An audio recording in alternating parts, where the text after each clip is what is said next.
Welcome to Going the Extra Mile, a podcast brought to you by Newleaf Training and Development. Each edition is sure to lift your spirit and encourage you in today's working world.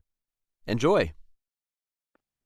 As a recovering accountant, one phrase senior leaders often say as a toast, which makes me chuckle, usually with a glass held high around the holidays, is people truly are our greatest asset. And while this statement will bring those who work in human resources to tears, I've often wondered if the finance folks are thinking, but they aren't on the balance sheet as we don't own them. See, we appreciate the rhetoric, but unless you work for a sports team, employees aren't recorded as assets. In fact, labour is a very expensive expense with future liabilities attached, such as vacation accruals and pension obligations. Essentially, the business of sports works because they actually buy and sell players. They aim to buy low and sell high, or buy high and yield massive income from that player's presence through ticket sales, merchandise, and sponsorships prior to selling the asset at some point in the future. When a team eventually does sell a player, they record a profit or loss on the disposal of that asset relative to the price they paid for that player initially. This parallels to me the regular working world because here's a challenging thought. If you're an employee, were you a good buy? If you left today, are you worth more than when you started? Has the business derived significant income from your labour? Did you drive sales or manage expenses? Ultimately, what is or what was your return on investment, your ROI?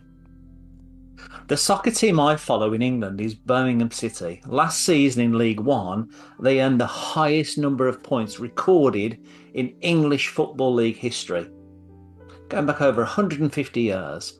Their coach, Chris Davis, was heralded as a hero, and the players were worshipped by the fans. The team finished at the very top of League One last season and were promoted to the Championship League. But this season, there's been a very different story. With few games left, they sit well below the halfway mark of 24 teams. Rumours suggest ownership is thinking about firing Chris Davis, and fans are very divided about last season's heroes. I've also noticed that very few players from last season are even on the pitch today. So much change so quickly. And to me, this parallels the workplace. Managers are hired for results. If they don't deliver, senior leaders or ownership start to get concerned and tough conversations ensue. A manager might actually be doing a great job, but if the team underperforms, they may need to get taken off the field. They might hire a coach or invest in more training to ensure the team wins at the game of work.